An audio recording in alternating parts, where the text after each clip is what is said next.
The character of Leatherface and the film that introduced him, The Texas Chainsaw Massacre 1974, are a fundamental turning point in horror cinema. Directed by Tobe Hooper and co-created with Kim Henkel. The film was pioneer of the slasher genre. Released in 1974, a period of social disillusionment in the United States that reflects the collapse of trust institutions. The film shot a modest budget of about $140,000 and featuring unknown Texas actors revealed that horror would emerge not from supernatural monsters but from depraved humanity. The root of horror, anchoring in reality. The film's resonance lies in its ability to anchor evil within the dysfunctional family unit, contrasting with the gothic or supernatural horror that had dominated before. The conceptual origin of Leatherface is inseparably linked to the crimes of Edward Theodore Jane, known as the Butcher of Plainfield. Jane, a murderer and grave robber from Wisconsin, became an icon of real-life monstrosity. His atrocities, uncovered in 1957, directly inspired several iconic characters, including Leatherface, Norman Bates, Psycho, and Buffalo Bill, the Silence of the Lambs.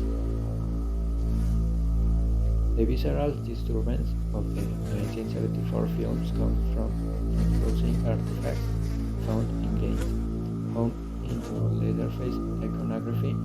Authorities discovered evidence of multiple atrocities in Gaines' farmhouse, including death masks made from about 10 women and female facial masks kept in a shoebox. Although director Tobe Hooper cited Gaines as an influence, he clarified that Gaines' functioned more as a cultural symbol or rural horror. That literal adaptation Hooper was also drew inspiration from a primate friend who once placed a corpse face on his own as a joke, and formed a moment of personal frustration in a crowded hardware store, where the idea of using a chainsaw as a weapon was born. Thus, Leatherface became a collage of macabre, folklore, criminal reality, Jane, and industrial terror. The creation of the Slayer archetype. Leatherface design underwent a crucial transformation, initially written with dialogue. The filmmakers rewrote him and a deranged, intellectually disabled maniac. To make him more terrifying, this decision established him as a brutal and manipulable tool, the de facto butcher and the enforcer of his family. The Icelandic American actor Gunnar Milton Hansen was instrumental in defying the chapter through his physical strength, intellectual disability, and a mastery of the sledgehammer and chainsaw. Hansen set a standard for a masked villain as an absorbed human being, not a supernatural entity. Leatherface is distinguished by his use of multiple masks made from human skin, which are key to his personality. Hansen explained that whichever mask Leatherface wore at a given moment determined his behavior.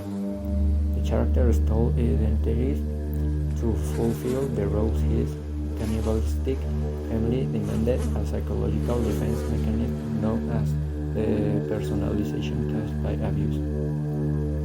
His mask, such as the old lady and pretty woman, indicated that he alternated between masculine butcher and feminine domestic roles imposed by his family. Psychological analysis. Monster or victim. Leatherface is regarded as one of the most tragic and complex villains in the slasher genre. Many see him as a victim of circumstance rather than a sadistic killer. Unlike other antagonists who kill for pleasure, Leatherface commits his crimes primarily out of obedience and fear of his cannibal family, who make him their scapegoat and most abused member. His violence channels a deeply depressed aggression born from his toxic environment.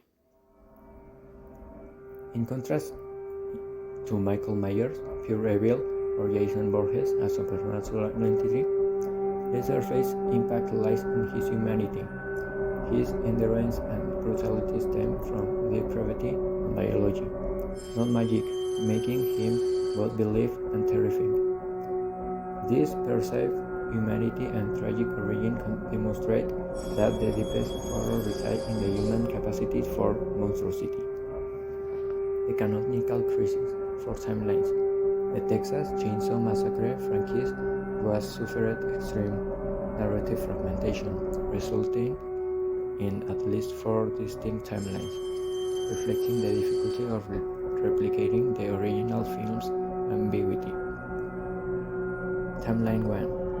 Original. Includes the 1974 film and its direct sequels. The villain is never formally named in the original. In the Texas Chainsaw Massacre 2, 1986, the name Bubba Sawyer became popular. Timeline 2 Remake includes the 2003 remake and its 2006 prequel, in which the character is identified as Thomas Brown Hewitt. The 2006 prequel explained that Leatherface was born in Slaughterhouse and adopted, detailing the origins of his mask and chaser. Timeline 3 Institutionalization introduces the character as Jedediah Jess Sawyer. Leatherface 2017 explores his origins in 1965, showing his transformation into the killer after escaping from a psychiatric institution. Timeline 4 Return to the Source simplifies the story, directly linking the 1974 original to the 2022 sequel, ignoring all intermediate installments. Leatherface is not merely a character, he is an archetype that defines the rules of the modern slasher genre, establishing the precedent for the masked killer and the use of industrial power tools like the chainsaw and hammer as weapons.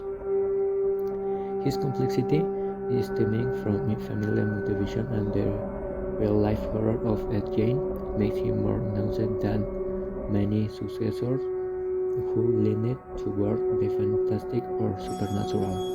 Leatherface embodies the terror of the possible, the monstrosity that could live within any of us.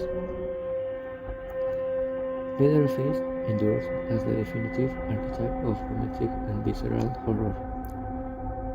His story is the history of how real-life crime can be transformed into a cultural myth that continues to explore the boundaries of morality and human monstrosity.